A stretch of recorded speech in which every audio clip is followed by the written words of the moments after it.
I thank you all so much, and I hope that was fun. I really like Don't Let the Pigeon Drive the Bus. Let me know in the chat whether you know this book already or it's new to you. I had a lot of fun reading it for you.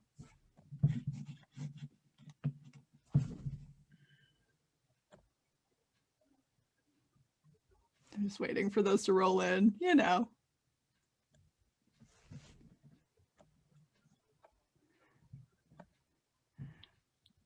We have some people saying it's new, some people saying they already know it and love it.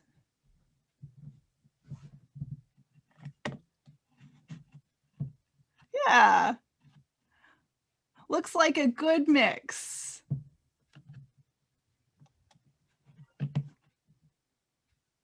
Yeah.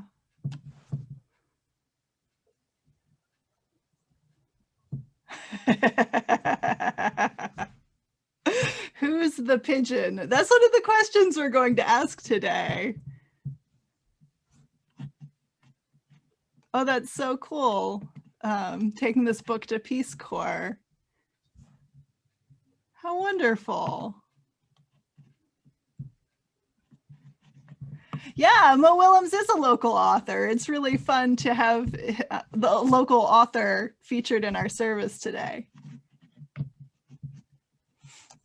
Okay, so let's think about this book itself before we start taking any lessons out of it. So Rebecca and the Sanctuary Keepers led us in saying no, but let's think about the characters of the story. There's a bus driver who is gone for most of the book. There's the pigeon who really wants to drive the bus while the bus driver is away. And then there's the person the bus driver and the pigeon talk to. Do you feel like you are one of these characters? Are you the bus driver who seems to know that the pigeon is going to come along? Are you the pigeon who wants something very badly? Or are you someone who is in the position of needing to say no to someone? I would think all of us are all of these characters at some time. What does it feel like to think of yourself as this character? If you'd like, you're welcome to talk about this with your family or put it in the chat box who you relate to in this story.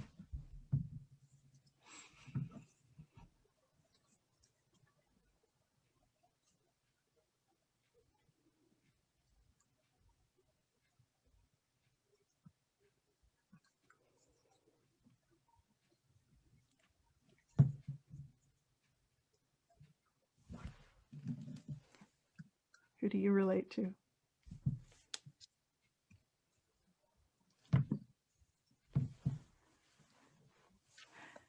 I think people are having good conversations in their family.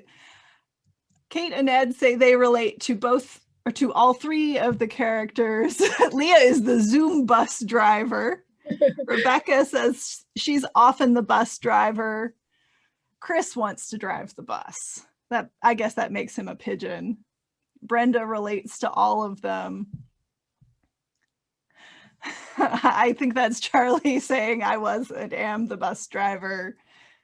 Tiana says all of them. Yeah, these are really relatable characters. We have been talking about consent this month. 2 weeks ago, we talked about how important it is to say yes. Don't Let the Pigeon Drive the Bus is a very good reminder of how important it is to have a good no in addition to a good yes. When I read this book, I think it's probably a bad idea for the pigeon to drive the bus. The bus is too big for the pigeon to steer.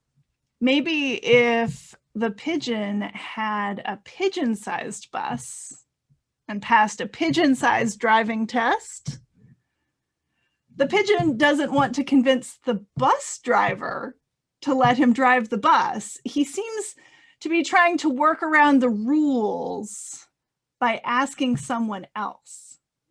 He already knows the bus driver won't agree, but there's a chance someone else might say yes.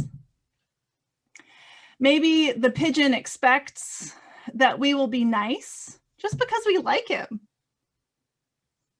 He's a fun character. We really like this pigeon, but saying yes or no is not about being nice or kind, and it's not about liking somebody. No is just as much a part of consent as yes. If you couldn't say no when the answer was actually no, you couldn't say yes either, right? You have to be able to make the decision and say it for it to be a real decision, to be real consent. Doing things just to be nice, to avoid hurting someone's feelings, isn't actually kind. We all need to learn how to disagree, how to say no, and hear no. We don't have to be rude about it, but when we feel that no inside, it's important to make sure the other people who are involved hear it too. And when we want something badly, it's important, and this is for you, pigeon, it is important to make sure we're not hearing our own yes so loudly that we couldn't hear the other person's no. It's important to have healthy boundaries.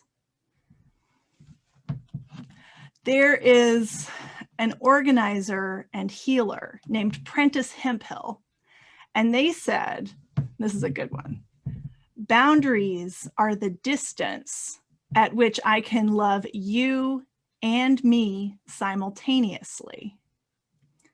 They were talking about a specific time when they needed to love somebody but not do what the other person wanted. They said yes to the person, but no to what that person wanted their relationship to look like. This is very wise and usually not easy to do. It means we need to listen to our inner voices very carefully, to know what we need, and to be true to ourselves. It's pretty easy when it's a pigeon who wants to drive a bus. It's harder when your very good friend wants you to do something you know isn't right. It's even harder when the thing they want might be good for them, but not the right thing for you. Keep listening for these yeses and nos inside you. They will help you find the right path. I invite you to join in singing our hymn number 391, Voice Still and Small.